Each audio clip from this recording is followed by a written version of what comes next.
शबरी एक छोटी निषाद या आदिवासी लड़की थी जो जंगल में अपने माता पिता के साथ रहती थी।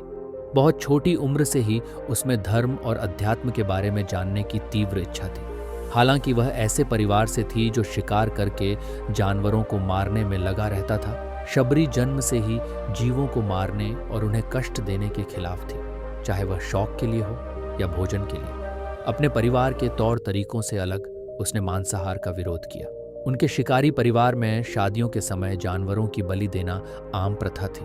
जानवरों को होने वाली हानि से दुखी होकर वह अपनी जबरन शादी से पहले ही घर से भाग गई। उसने अपने माता पिता और गांव को छोड़ दिया और एक गुरु की तलाश में निकल पड़ी। लेकिन उसकी जनजाति पृष्ठभूमि के कारण कोई भी गुरु उसे शिष्य बनाने को तैयार नहीं हुआ। शबरी ने हार नहीं मानी। वह एक सच्चे गुरु की खोज में भटकती रही और अंत में ऋषि मतंग के आश्रम पहुंची।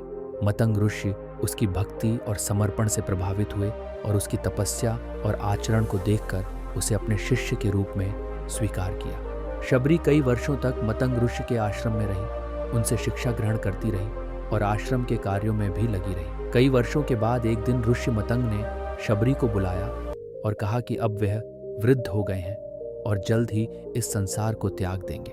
उन्होंने शबरी की कड़ी मेहनत, तपस्या और भक्ति के लिए उसे आशीर्वाद दिया। जब ऋषि मतंग ने यह बात शबरी से कही तो उसने प्रार्थना की कि उसे भी उनके साथ इस दुनिया से जाने का सौभाग्य मिले। लेकिन ऋषि ने कहा कि वह बहुत भाग्यशाली है क्योंकि उसकी तपस्या और भक्ति ने उसे वह महान सौभाग्य दिलाया है कि वह श्री राम के दर्शन कर सकेगी जब वह कई वर्षों बाद माता सीता की खोज में इस मार्ग से गुजरेंगे। उन्होंने शबरी से कहा कि वह राम के आगमन की प्रतीक्षा करे। इसके बाद ऋषि मतंग ने पद्मासन में बैठकर महासमाधि ले ली। गुरु की सलाह मानकर शबरी राम के आगमन की प्रतीक्षा करने लगी। कई साल बीत गए और शबरी बूढ़ी हो गई। हर दिन वह अपनी कुटिया और उसके आसपास के इलाके को साफ करती और राम के आने का धैर्यपूर्वक इंतजार करती। हर दिन शबरी अपनी लाठी के सहारे जंगल में जाती और भगवान राम के लिए बेर तोड़ती। वह बेर को तोड़कर पहले छकती और जो मीठे होते उन्हें अपने टोकरी में रखती और कड़वे बेरों को फेंक देती। उसे इस बात का ज्ञान नहीं था कि भोग लगाने से पहले फल को छका नहीं जाता। इस प्रकार कुछ बेर इकट्ठा कर वह अपने आश्रम लौटती और राम के आगमन का बेसब्री से इंतजार करती। इस तरह कई साल बीत गए।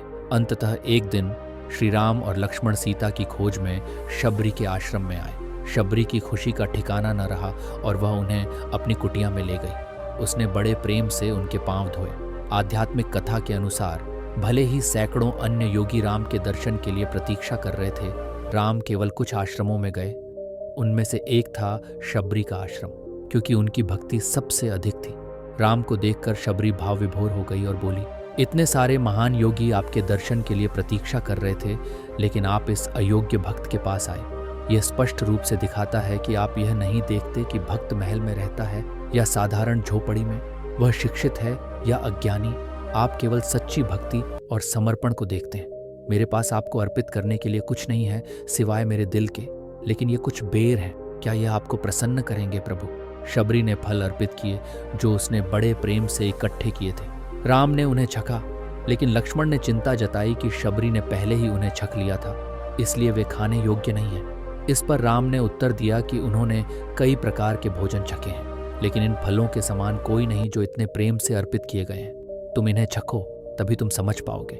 जो कोई भी प्रेम से फल, फूल या जल अर्पित करता है, मैं उसे बड़े आनंद से ग्रहण करता हूँ। शबरी ने राम को सुग्रीव से मदद लेने और उन्हें कहाँ खोजा जा सकता है यह भी बताया। शबरी के अनुरोध पर राम ने उन्हें नवविधा भक्ति के बारे में बताया। नवविधा भक्ति के अनुसार शुद्ध भक्ति 9 तरीकों से व्यक्त की जाती है। पहला है सत्संग या प्रेममय भक्तों और धर्मात्माओं के साथ संगति। दूसरा है भगवान की कहानियां सुनने की रुचि विकसित करना। तीसरा है गुरु की सेवा करना। चौथा है कीर्तन, जाप या भगवान के पवित्र नाम का जप करना।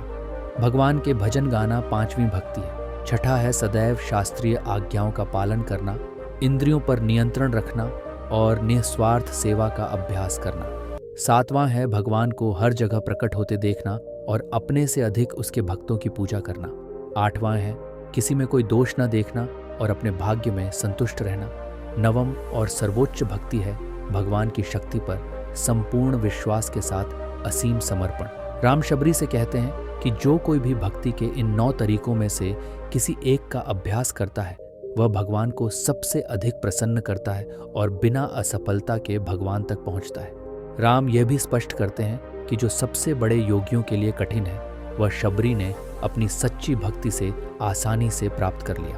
राम ने उन्हें आशीर्वाद दिया और माता सीता की खोज के लिए अपनी यात्रा पर निकल पड़े। इस दर्शन के बाद शबरी का जीवन समाप्त हो गया और उसने मोक्ष प्राप्त कर लिया और भगवान के शाश्वत धाम को प्राप्त कर लिया।